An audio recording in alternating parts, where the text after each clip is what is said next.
ਸਾਥੀਓ, ਜਦੋਂ 100 ਸਾਲ ਪਹਿਲਾਂ ਸੰਘ ਹੋਂਦ ਵਿੱਚ ਆਇਆ ਸੀ ਤਾਂ ਉਸ ਵੇਲੇ ਦੀਆਂ ਜ਼ਰੂਰਤਾਂ, ਉਸ ਵੇਲੇ ਦੇ ਸੰਘਰਸ਼ ਕੁਝ ਹੋਰ ਸਨ। ਉਦੋਂ ਸਾਨੂੰ ਸੈਂਕੜੇ ਸਾਲਾਂ ਦੀ ਰਾਜਨੀਤਿਕ ਗੁਲਾਮੀ ਤੋਂ ਮੁਕਤੀ ਪਾਉਣੀ ਸੀ, ਆਪਣੇ ਸੰਸਕ੍ਰਿਤਿਕ ਮੁੱਲਾਂ ਦੀ ਰੱਖਿਆ ਕਰਨੀ ਸੀ।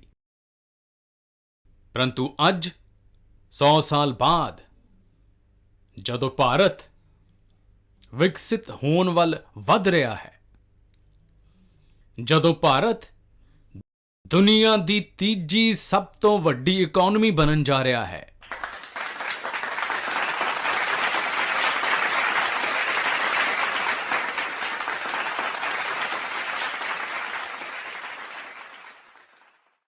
ਜਦੋਂ ਦੇਸ਼ ਤੇ ਦੇਸ਼ ਦਾ ਬਹੁਤ ਵੱਡਾ ਗਰੀਬ ਵਰਗ ਗਰੀਬੀ ਨੂੰ ਪਸਤ ਕਰਕੇ, ਗਰੀਬੀ ਨੂੰ ਹਰਾ ਕੇ ਅੱਗੇ ਆ ਰਿਹਾ ਹੈ, ਜਦੋਂ ਸਾਡੇ ਨੌਜਵਾਨਾਂ ਲਈ ਨਵੇਂ-ਨਵੇਂ ਸੈਕਟਰਾਂ 'ਚ ਨਵੇਂ ਮੌਕੇ ਬਣ ਰਹੇ ਹਨ, ਜਦੋਂ ਗਲੋਬਲ ਡਿਪਲੋਮੈਸੀ ਤੋਂ ਕਲਾਈਮੇਟ ਪਾਲਿਸੀ ਤੱਕ ਭਾਰਤ ਵਿਸ਼ਵ ਵਿੱਚ ਆਪਣੀ ਆਵਾਜ਼ ਬੁਲੰਦ ਕਰ ਰਿਹਾ ਹੈ, ਤਾਂ ਅੱਜ ਦੇ ਸਮੇਂ ਦੀਆਂ ਚੁਣੌਤੀਆਂ ਵੱਖਰੀਆਂ ਹਨ, ਸੰਘਰਸ਼ ਵੀ ਵੱਖਰੇ ਹਨ। ਦੂਜੇ ਦੇਸ਼ਾਂ ਤੇ ਆਰਥਿਕ ਨਿਰਭਰਤਾ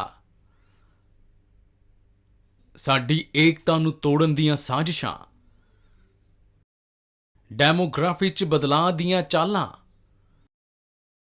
ਇੱਕ ਪ੍ਰਧਾਨ ਮੰਤਰੀ ਦੇ ਨਾਤੇ ਮੈਂ ਨਿਮਰਤਾਪੂਰਵਕ ਕਹਾਂਗਾ ਕਿ ਮੈਨੂੰ ਬਹੁਤ ਸੰਤੋਸ਼ ਹੈ ਕਿ ਸਾਡੀ ਸਰਕਾਰ ਇਹਨਾਂ ਚੁਣੌਤੀਆਂ ਨਾਲ ਤੇਜ਼ੀ ਨਾਲ ਨਿਪਟ ਰਹੀ ਹੈ।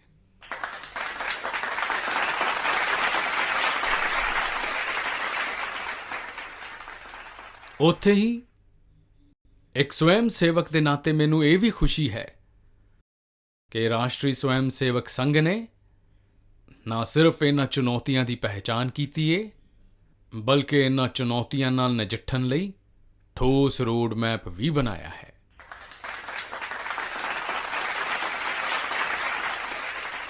ਉਹਨੇ ਮਾਨਯੋਗ ਦੱਤਾ ਜੀ ਨੇ ਜਿਨ੍ਹਾਂ ਚੀਜ਼ਾਂ ਬਾਰੇ ਦੱਸਿਆ, ਮੈਂ ਆਪਣੇ ਤਰੀਕੇ ਨਾਲ ਉਹਨਾਂ ਚੀਜ਼ਾਂ ਬਾਰੇ ਦੱਸਾਂਗਾ।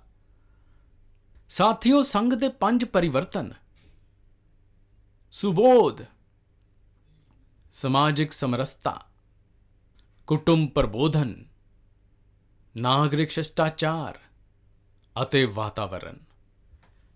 ਇਹ ਸੰਕਲਪ ਹਰ ਸਵੈਮ ਸੇਵਕ ਲਈ ਦੇਸ਼ ਦੇ ਸਾਹਮਣੇ ਚੁਣੌਤੀਆਂ ਨੂੰ ਹਰਾਉਣ ਲਈ ਬਹੁਤ ਵੱਡੀ ਪ੍ਰੇਰਨਾ ਹੈ।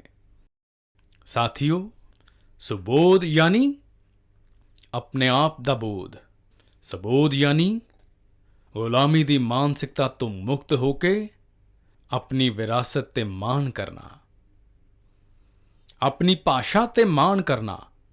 ਸੁਬੋਧ ਯਾਨੀ ਸਵਦੇਸ਼ੀ, ਆਤਮ ਨਿਰਭਰ ਹੋਣਾ। ਅਤੇ ਮੇਰੇ ਦੇਸ਼ ਵਾਸੀਓ, ਇਹ ਗੱਲ ਸਮਝ ਕੇ ਚੱਲੋ, ਆਤਮ ਨਿਰਭਰਤਾ ਇਹ ਵਿਕਲਪ ਦੇ ਤੌਰ ਤੇ ਨਹੀਂ ਹੈ, ਇਹ ਜ਼ਰੂਰਤ ਦੇ ਰੂਪ ਵਿੱਚ ਹੈ।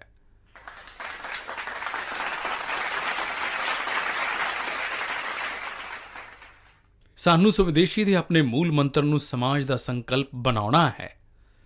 ਸਾਨੂੰ ਵੋਕਲ ਫॉर ਲੋਕਲ ਦੇ ਅਭਿਆਨ ਨੂੰ ਉਹਦੀ ਸਫਲਤਾ ਲਈ, ਵੋਕਲ ਫॉर ਲੋਕਲ ਇਹ ਸਾਡਾ ਨਿਰੰਤਰ ਇੱਕ ਨਵੀਂ ਊਰਜਾ ਪ੍ਰਦਾਨ ਕਰਨ ਵਾਲਾ ਸਾਡਾ ਰੋਜ਼ ਦਾ ਵਾਕ ਹੋਣਾ ਚਾਹੀਦਾ, ਕੋਸ਼ਿਸ਼ ਹੋਣੀ ਚਾਹੀਦੀ ਹੈ।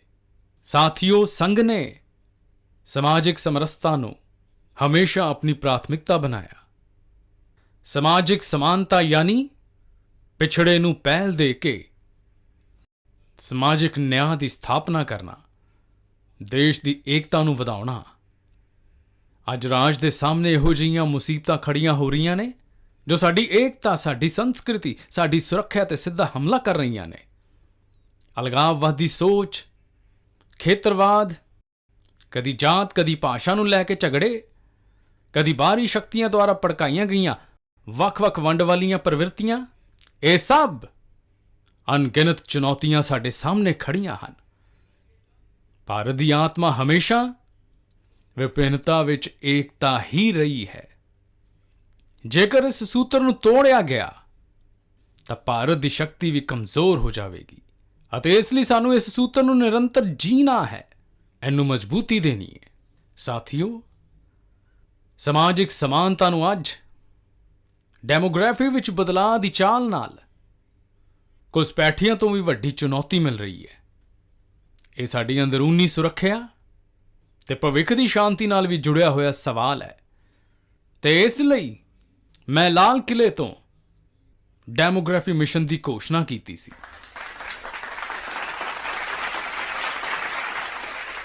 ਸਾਨੂੰ ਇਸ ਚੁਣੌਤੀ ਤੋਂ ਸਾਵਧਾਨ ਰਹਿਣਾ ਹੈ, ਇਹਦਾ ਡਟ ਕੇ ਮੁਕਾਬਲਾ ਕਰਨਾ ਹੈ। ਸਾਥੀਓ, ਕੁਟੁੰਬ ਪ੍ਰਬੋਧਨ ਅੱਜ ਸਮੇਂ ਦੀ ਮੰਗ ਹੈ। ਜਿਹੜੀ ਸਮਾਜ ਸ਼ਾਸਤਰ ਦੀ ਸਦੀਆਂ ਤੋਂ ਚਲਦੀ ਆ ਰਹੀ ਪੰਡਤਾਂ ਦੀ ਭਾਸ਼ਾ ਹੈ, ਉਹਨਾਂ ਦਾ ਕਹਿਣਾ ਹੈ, ਹਜ਼ਾਰਾਂ ਸਾਲ ਤੱਕ ਭਾਰਤ ਦੇ ਜੀਵਨ 'ਚ ਜੋ ਪ੍ਰਾਣ ਸ਼ਕਤੀ ਰਹੀ ਹੈ, ਉਹਦੇ ਅੰਦਰ ਇੱਕ ਕਾਰਨ ਉਹਦੇ ਪਰਿਵਾਰ ਦੀ ਵਿਵਸਥਾ ਹੈ।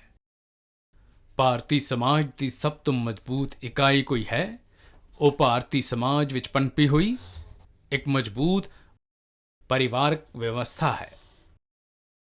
ਕੁਟੁੰਬ ਪ੍ਰਬੋਧਨ ਯਾਨੀ ਉਸ ਪਰਿਵਾਰ ਸੰਸਕ੍ਰਿਤੀ ਦਾ ਪੋਸ਼ਣ ਜਿਹੜਾ ਭਾਰਤੀ ਸੱਭਿਅਤਾ ਦਾ ਆਧਾਰ ਹੈ, ਜਿਹੜਾ ਭਾਰਤੀ ਸੰਸਕ੍ਰਿਤੀ ਤੋਂ ਪ੍ਰੇਰਿਤ ਹੈ, ਜਿਹੜੇ ਜੜ੍ਹਾਂ ਨਾਲ ਜੁੜੇ ਹਨ।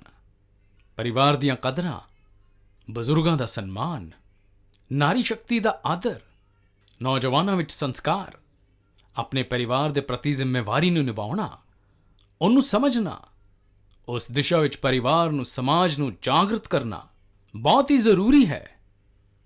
ਸਾਥੀਓ, ਵੱਖ-ਵੱਖ ਕਾਲਖੰਡਾਂ ਵਿੱਚ ਜਿਹੜੇ ਵੀ ਦੇਸ਼ ਅੱਗੇ ਵਧੇ, ਉਹਦੇ ਵਿੱਚ ਨਾਗਰਿਕ ਸ਼ਿਸ਼ਟਾਚਾਰ ਦੀ ਬਹੁਤ ਵੱਡੀ ਭੂਮਿਕਾ ਹੈ।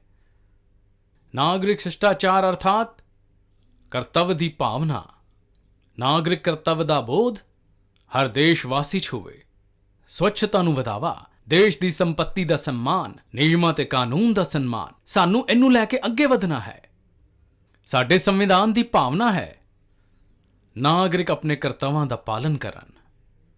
ਸਾਨੂੰ ਸੰਵਿਧਾਨ ਦੀ ਇਸ ਭਾਵਨਾ ਨੂੰ ਨਿਰੰਤਰ ਸਸ਼ਕਤ ਕਰਨਾ ਹੈ। ਸਾਥੀਓ, ਵਾਤਾਵਰਣ ਦੀ ਰੱਖਿਆ ਵਰਤਮਾਨ ਤੇ ਆਉਣ ਵਾਲੀਆਂ ਪੀੜ੍ਹੀਆਂ ਲਈ ਬਹੁਤ ਜ਼ਰੂਰੀ ਹੈ। ਇਹ ਪੂਰੀ ਮਾਨਵਤਾ ਦੇ ਭਵਿੱਖ ਨਾਲ ਜੁੜਿਆ ਹੈ। ਸਾਨੂੰ ਇਕੋਨੋਮੀ ਦੇ ਨਾਲ ਹੀ ਇਕੋਲੋਜੀ ਦੀ ਵੀ ਚਿੰਤਾ ਕਰਨੀ ਹੈ।